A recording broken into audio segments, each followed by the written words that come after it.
কুমড়ো পাতার আমিষ বাহার বানাতে কি কি উপকরণ লাগবে আসুন আমরা দেখে নিই। কুমড়ো পাতা, রুই বা কাতলা মাছের পেটি সেদ্ধ করে কাঁটা বেছে চটকানো, নুন। এরপর একটা করে কুমড়ো পাতা নিয়ে তার মধ্যে মাছের পুর দিয়ে সেটা ভাঁজ করে রাখতে হবে। এরপর তেল গরম করে পাতাগুলো বেসনে ডুবিয়ে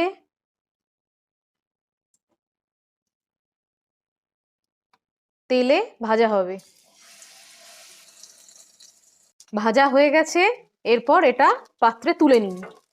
এইভাবে সম্পূর্ণ হলো কুমড়ো পাতার আমিষ বাহার। এবার প্লেটে সাজিয়ে পরিবেশন করুন। আমাদের রান্নাটি আপনাদের ভালো লেগে থাকলে আমাদের চ্যানেলটিকে আপনারা লাইক, শেয়ার, কমেন্ট, সাবস্ক্রাইব করে আমাদের উৎসাহিত করবেন।